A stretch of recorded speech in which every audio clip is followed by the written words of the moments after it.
Well, good morning and welcome to our pre-service gathering. We are excited this morning to be able to roll out the plans for our reopening. And this morning I'm meeting with a few of our key leaders. We met with our lead team and we decided what our plan and strategy is going to be. This morning I've got Ben, who is our worship director, Chelsea, who is our HR executive assistant and going to be coordinating our reopening plans, and John, who's our community pastor, one of our senior leaders. So let's dive right into it. People want to know, when is Riverwood reopening? Talk to me. When are we reopening? Well, we've got our sights set in mid-July to begin the process of reopening, but we have recognized it's going to be an interesting process because we are a large church with a few facilities, and we can't reopen our doors fully to the masses, and so there's going to be kind of a phase-in plan for us. Having said that, being a large church with multiple facilities makes it a bit easier for us to open up than some other churches might experience. We've got a couple different venues we can make use of, and that will help us to make this transition. So speaking of other seamless. churches, there's a petition out there. It's been all over the news. Lots of churches are petitioning the government to allow them to reopen at their own pace or however they want. Is Riverwood signing this petition? Are we part of this? No. Okay, Ben, why not? Well, there's a few reasons why we're not going to sign this, but one of the main reasons is we really feel like we want to fall in line a little bit with the guidelines that the government has put in front of us. We want to reopen well. We want to do this carefully. We want to be part of helping our province continue this pace and not be part of a problem as we move forward. Okay. I think that we recognize, some of the frustrations that exist, but we would see ourselves as fitting into the category that everybody else is that we're just walking through this.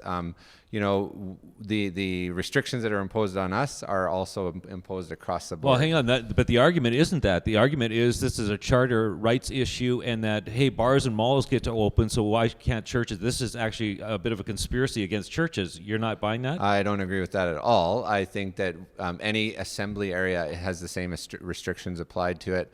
Our modern church kind of gathering that we've designed happens to fit as one of these assemblies, but we're not restricted in our faith to our worship, even to gathering with people that are a part of our faith journey, and all of those pieces, we're in the same boat. And so I think that absolutely we want to fall in line with the measures at the health department. We think they have our best interests in mind. It must be vastly complicated for them to maneuver something like this. There's no way to get it right because it is a very difficult scenario. Our desire, we recognize, is to gather again. We want to be in person, and we're beginning to do that even in our programming, but we want to do it responsibly, and we want to do it in a way that doesn't add confusion and supports the health of everybody. Yeah. Probably one of the strongest reasoning for me personally is that I see the government providing us with an umbrella of protection, and I would hate to be the church that pushes against that and then has an outbreak and somebody elderly dies in the church, and I just want that protection. I think that they're out for our best interest. Now, Chelsea, I've heard that lots of pastors are saying, but this is so restrictive, we only get to have 50 people per room. Is that true?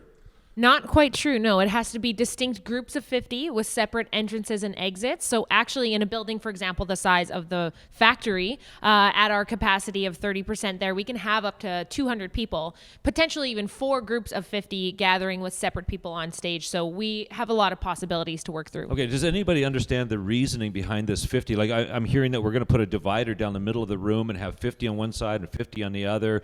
Seems like a little weird, but what's the rationale behind this? The whole point of this is around contact tracing, and it makes absolute sense to me because it has to do with the fact that if somebody does surface as being sick or infected, then we have the ability to tell others that we're around them of that instance. So when we go beyond groups of 50, now all of a sudden it gets much more complicated and we don't know who is in which room. So this has everything to do with contact tracing, not to do with the fact that in a large room, 100 people would pose more risk. No, we need to be able to say this group had a situation, and we are able to go back and inform all of them. So it really has to do with our responsibility to our people to make sure that we're keeping them safe. Let's talk about the plan itself. We have a plan. It's going to start rolling out on the 16th of July.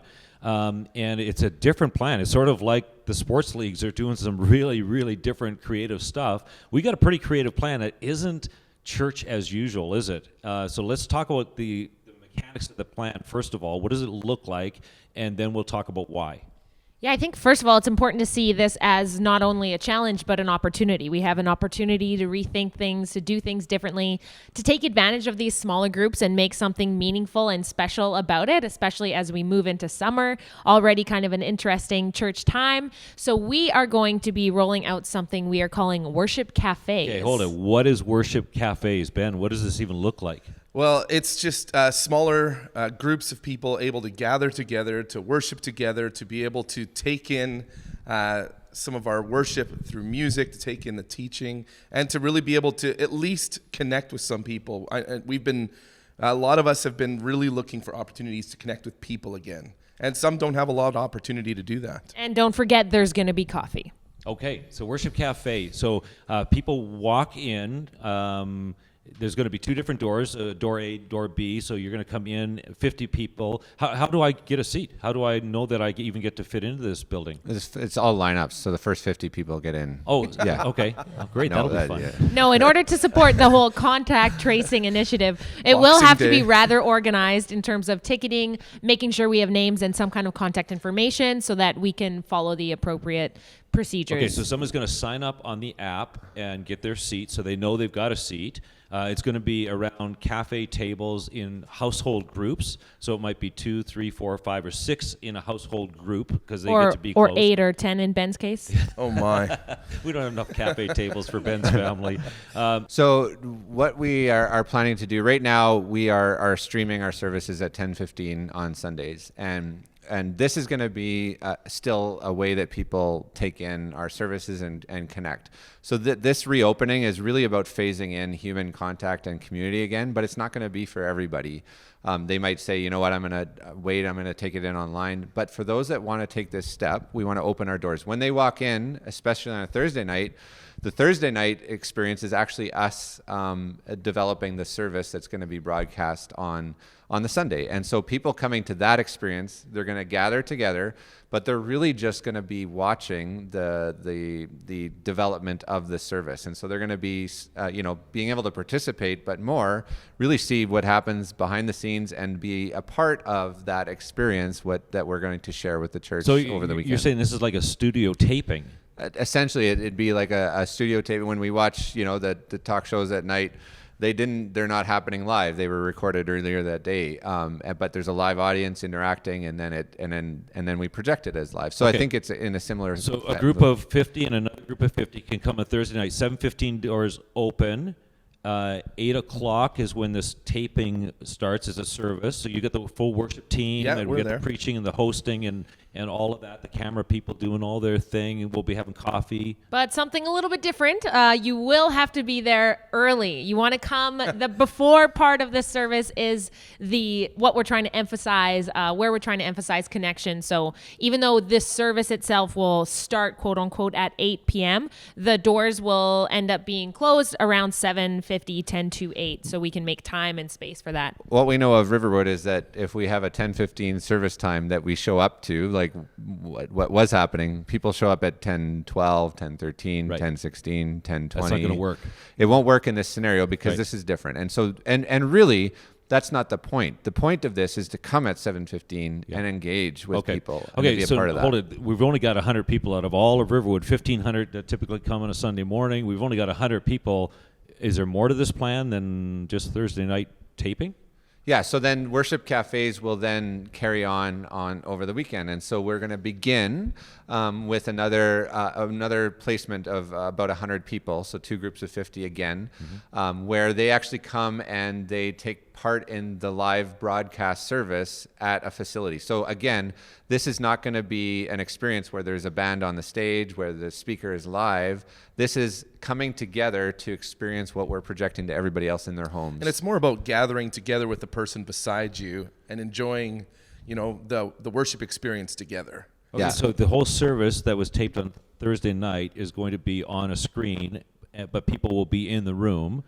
and experiencing it together. Experiencing it in the room together, and together with all of those that are tuning in from home. And so that's what we're doing right now. And so this is about providing an in-person opportunity. And what we see as the strength in this, number one, when we looked at how we could house the number of people that we would need to, the logistics of that were insane in order to keep groups of 50. So how many worship teams, how many music teams, how many places a speaker would have to be, all the technology, it was not manageable for us at this juncture at groups of 50. But in the plan that we have, this is fully scalable to the future. So as the demand for that worship cafe experience in person grows, all we do is simply keep adding groups of 50 to our other venues, and we can do that up to probably 600 people. And also, we don't want to start to minimize the online experience by any means. We realize that is such a viable way for people to connect, and people that even have never been to our in-person live services before are connecting online, which is really cool, really encouraging. So we're going to continue to pour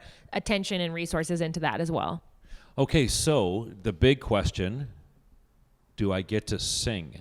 You said come and worship. I'm hearing I get to raise my hands and sing out to Jesus. Well, some of the guidelines that have been put out in front of us and suggestions are that we refrain from singing in these large gatherings. And that is hard for people. And I would say if you are the type of person who wants to sing out, our online experience in your home, you can sing as loud as you want.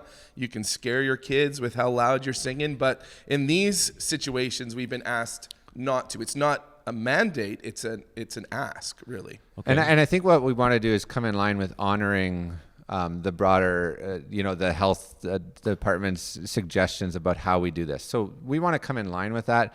Can you hum? Probably. Can you kind of half, sing under your breath? Probably something of that nature. So if I am caught singing, am I going to get tackled? Yes. Am I going to get kicked out? Yeah. If you're caught singing, yes, for the betterment of the rest of everyone. I can't be there and not sing. Oh, wow. Well, no, this is, we recognize this is an awkward piece for us. It is absolutely tied to our faith, this ability to come together corporately and worship and sing. So yes, that is a restriction that we will feel, and it will feel awkward, but we still feel the value in coming together and experiencing this together.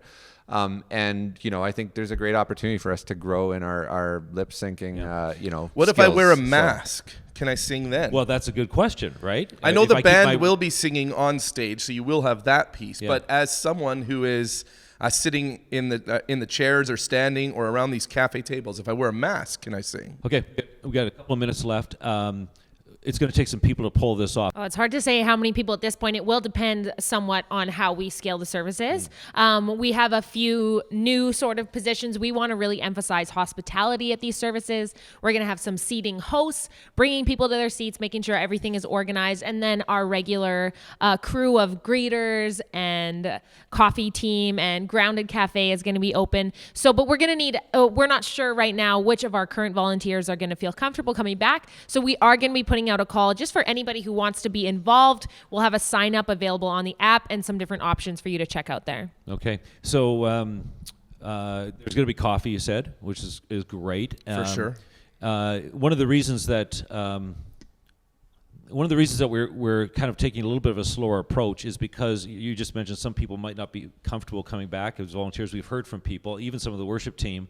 So I think that this is really wise that we don't try to amp it way up to having everybody there. And we can add the factory the Saturday night. We can continue. What about children? Are children going to be in the room? Are we going to have children's ministry? So there's not going to be any active children programming until we'll probably fall in line with the schools on schedule on that. We'll give more info to come. But absolutely, families can come together. They'll just be expected to sit together and to manage that themselves. So we got a few weeks to figure this out. If people want to sign up, we'll have an app place where they can begin to sign up. We'll put that on the app this weekend. Also, the 16th is going to be a soft launch for our volunteers to come and experience this. And then on the 23rd will be our first Worship Cafe studio. And then on that Sunday will be our first Worship Cafe Sunday at the warehouse only. And as demand grows, we will continue to add gatherings. And this will probably go till September or so. We'll see. We'll monitor, at which time we may end up going more live as people begin to come back and ready to serve. So I hope that gives you the information that you need in terms of beginning to anticipate. It's going to be as different as the NHL and the baseball season, and everybody's rethinking and retooling how they do things. And this is definitely going to take a little bit of getting used to because it's very different. But again, we believe that the value of being together, our first service is going to be a communion service. We're going to have the self-contained little sanitized packets for people, but we're actually going to have communion together. We think that's going to be really rich. So stay tuned. We're going to continue to give you the information. Hang on for a couple of more seconds, and we're into our service for this weekend.